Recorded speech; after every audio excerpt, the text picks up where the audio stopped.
welcome to today's video. Today I will be working with Derwent Inktense paint pens and pencils to create a simple, beginner-friendly landscape.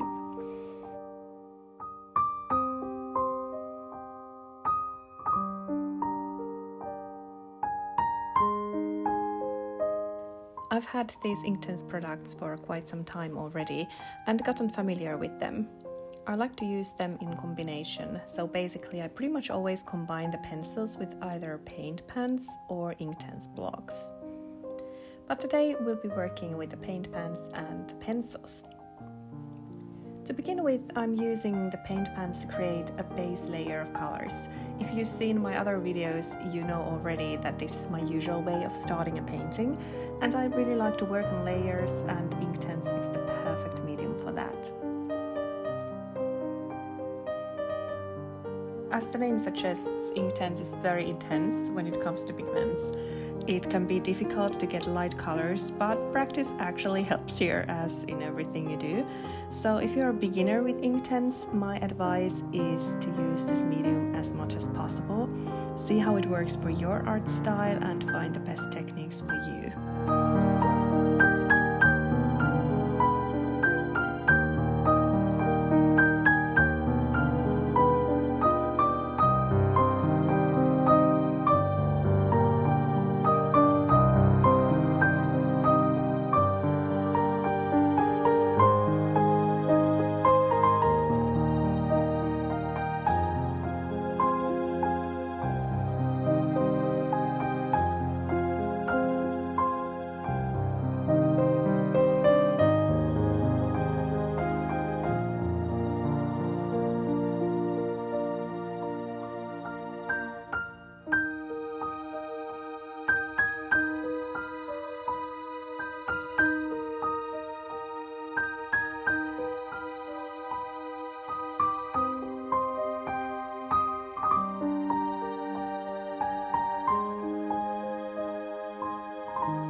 Here I'm starting to add details with pencils, and I continue to work on layers and start to add shadows and highlights.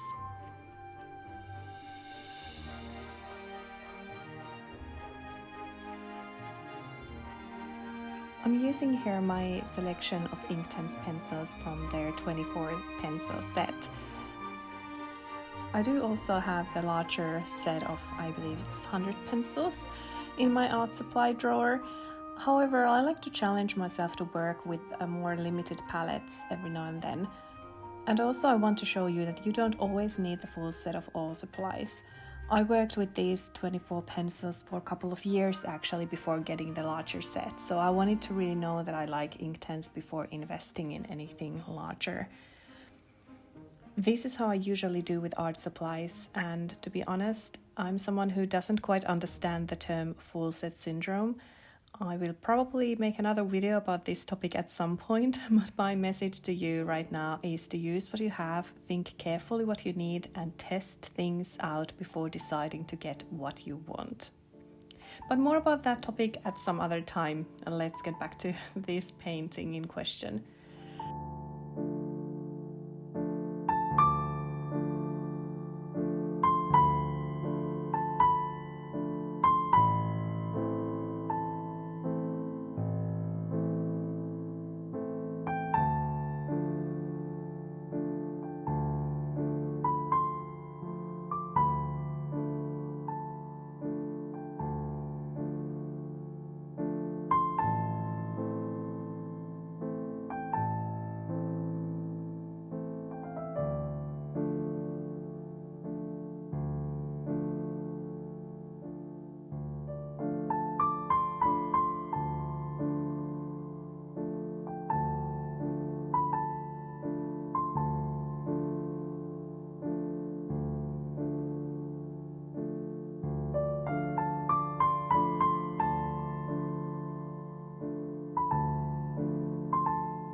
I continue to build on layers and adding more contrast to the piece. One of my favorite colors in the Inktense pencil is their dark indigo. I love to use this for shadows and building contrasts, and you can see me actually using that pencil quite a lot in this piece as well. This is another tip that I want to share with you today. So whenever you're adding shadows to your painting or drawing, don't just choose the darker shade of the same color, but instead add something totally different. So add a totally other color to give your shadows some contrast. And dark blue works really well often. I thought it might also be interesting to you to hear my thoughts about the Inktense paint pans. Let me know in the comments below if you'd like me to make a video dedicated solely to this colorful palette, but overall I enjoy this medium a lot. I have my background in watercolor painting, and that continues to be my big love in the hot word. Even though these Inktense paint pans look like a watercolor a lot, they are actually very different. They react to water differently and don't flow on the paper the same way as watercolor does. These Inktense paint pans are great for layering, and I enjoy using them on quick landscapes and sketches. They also seem to dry a lot faster than traditional watercolors do. At least that's my experience. I enjoy the intense and bright colors, and you should definitely try some color mixing to get more natural tones.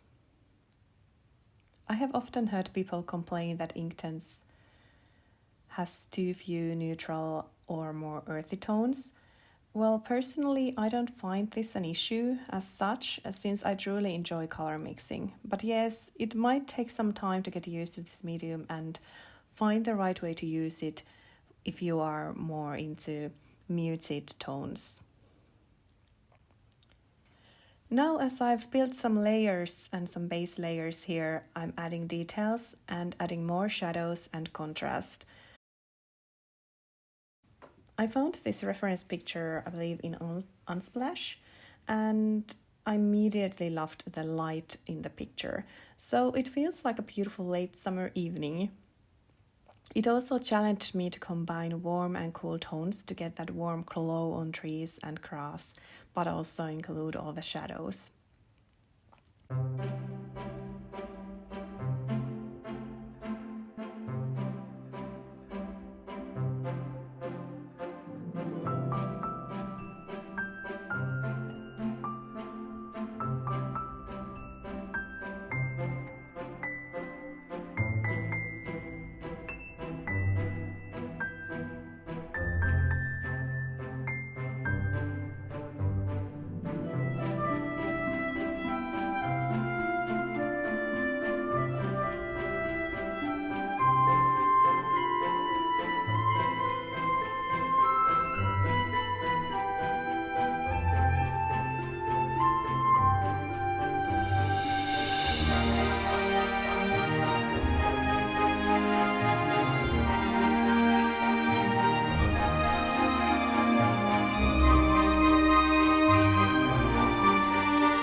Here you can see me wondering what to do with the distant background.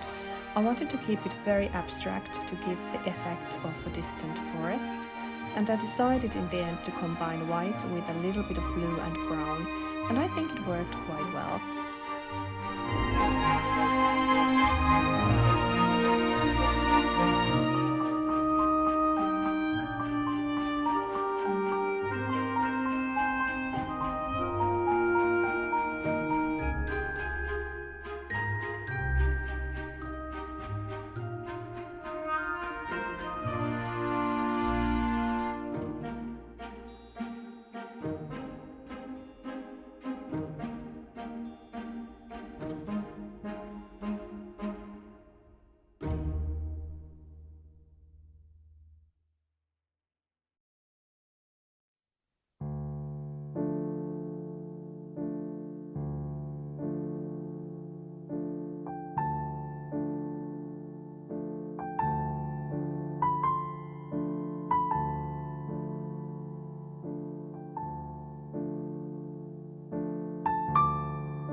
Here I'm adding some white to give more contrast to the water, and then I wanted to also add more contrast and shadows to the trees. So adding contrasts and being bold with dark colors is something I'm paying extra attention to. I have been a bit shy in adding strong contrasts, and I'm not mastering that skill yet, but once I started to pay more attention to this, I've also seen my skills get better.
At this point, I think I'm starting to feel quite happy with the painting and just want to add some final details and building some final layers to get that contrast in place.